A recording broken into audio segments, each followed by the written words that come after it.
Madame le secrétaire d'État, Monsieur Jean-François Copé, Mesdames, Messieurs les parlementaires,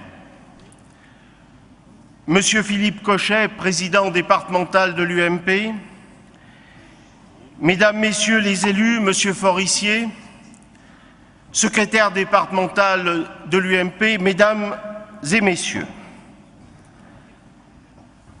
C'est pour moi un grand plaisir, Monsieur Copé, de vous accueillir à Tassin-la-Demi-Lune. Je mesure l'honneur qui nous est fait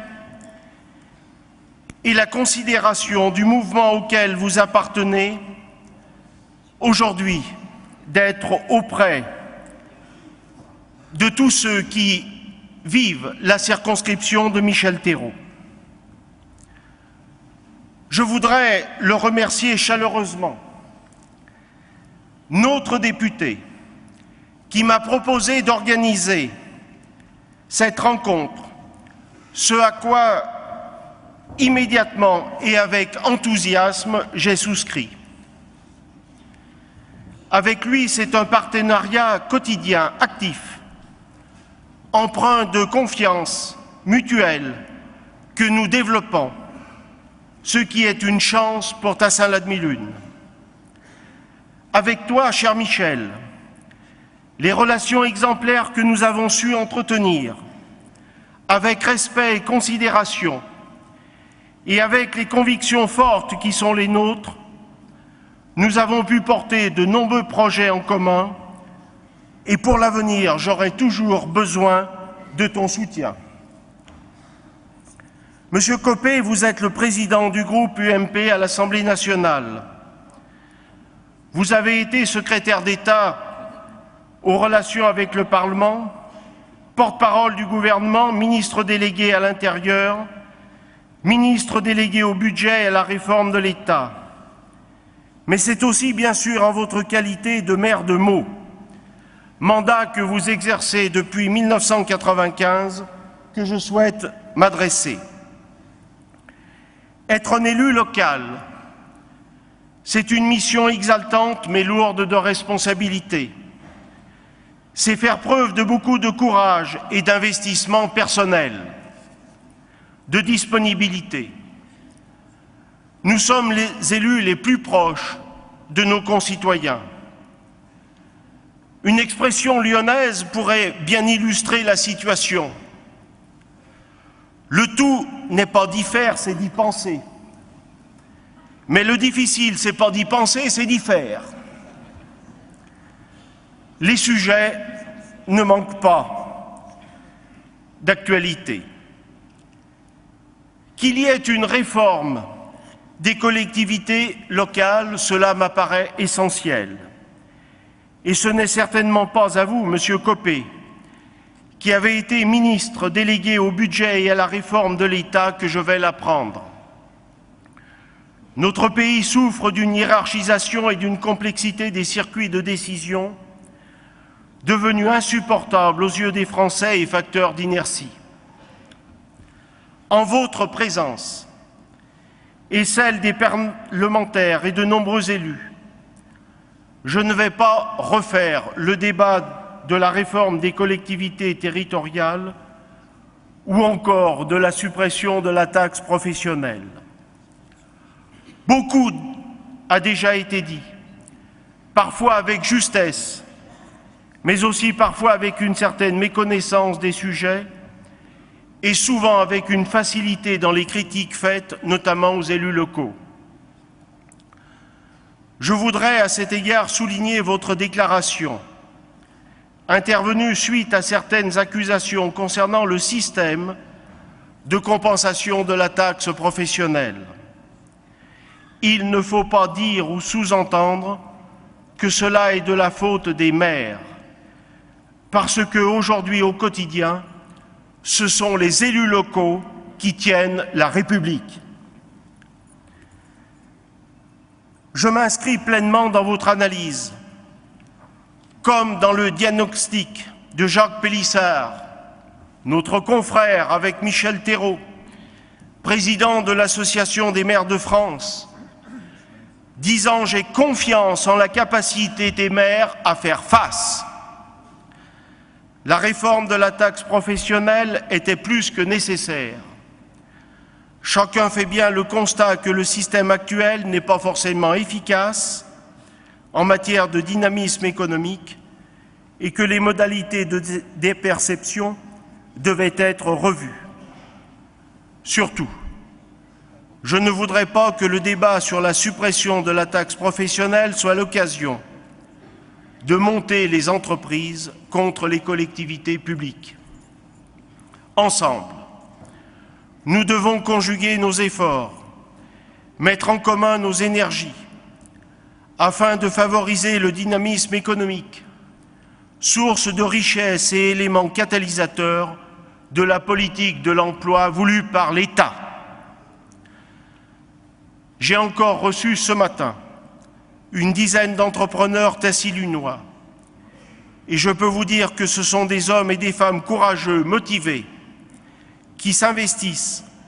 Ils savent aussi ce que la commande publique représente pour eux et ils ont à cœur de maintenir un niveau d'activité économique élevé.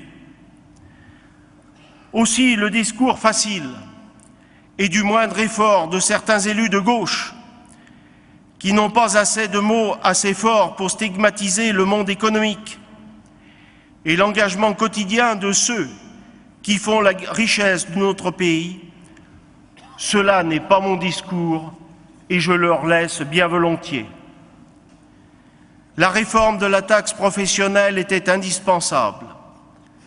Saluons le courage du président de la République et du Premier ministre qui ont su prendre leurs responsabilités et qui, contrairement à beaucoup d'autres élus avant eux, se sont donné les moyens d'aller au bout de leur démarche. Monsieur Copé, les Français attendent que les politiques prennent leurs responsabilités lorsque l'on est élu. Ce ne sont pas les droits qui sont les plus importants, ce sont les devoirs qui s'imposent à nous. Il faut assumer nos responsabilités. L'efficacité est une question de volonté. Le courage, c'est de chercher la vérité et de la dire. Le courage, c'est de ne pas subir la loi du mensonge. Vous avez exercé les fonctions de ministre délégué au budget et à la réforme de l'État. Vous savez donc parfaitement que la constitution du budget est un véritable signe politique fort. À Tassin-l'Admilune, ville qui a l'honneur de vous accueillir ce soir, nous avons décidé d'investir de manière très importante. C'est une volonté, un signe de courage politique et qu'il faut assumer avec fierté. Sur l'ensemble du mandat, ce seront près de 30 millions d'euros qui seront investis par la commune. C'est donc bien volontiers que nous avons participé sans aucune restriction au plan de relance de l'économie française qui fait suite à la crise internationale sans précédent parce qu'il était nécessaire, mais aussi parce que cela faisait partie des devoirs auxquels je me référais il y a quelques instants et nous nous devions d'un soutien actif à l'économie de la nation.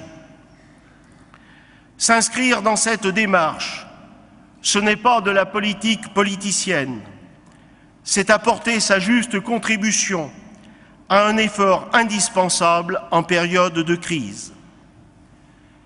Il y a 15 jours de cela, entre un vendredi à midi et le lundi qui suivait, la ville de Tassin-l'Admilune a investi en termes de travaux 5 millions d'euros. Monsieur Copé, vous avez écrit en 2006 un livre intitulé « Promis, j'arrête la langue de bois ». Il est vrai que beaucoup de politiques devraient s'en inspirer et d'abord le lire. Lorsque j'entends les déclarations d'élus faire un véritable réquisitoire contre le débat sur l'identité nationale, je voudrais en toute humilité leur dire que l'identité nationale nous concerne tous et que cela dépasse les clivages politiques. La République n'est ni de gauche ni de droite. La République est indivisible. Et dire que l'on est fier d'être français n'est pas un vain mot. La République, c'est une conviction, un contrat d'adhésion que chacune et chacun doit passer avec elle.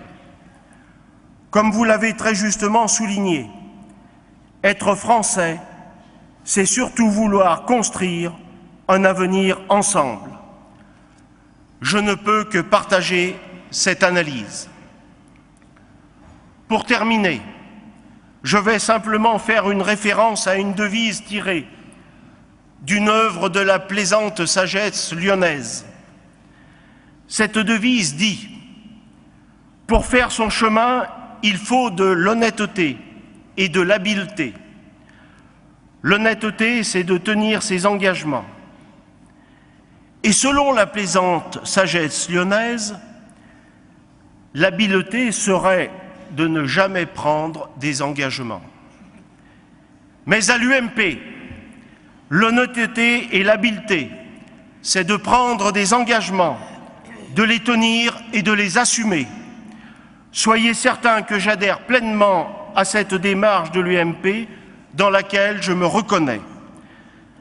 Rassemblons pour aller plus loin, car l'avenir, ce n'est pas seulement le prévoir, c'est de le permettre. Je vous remercie.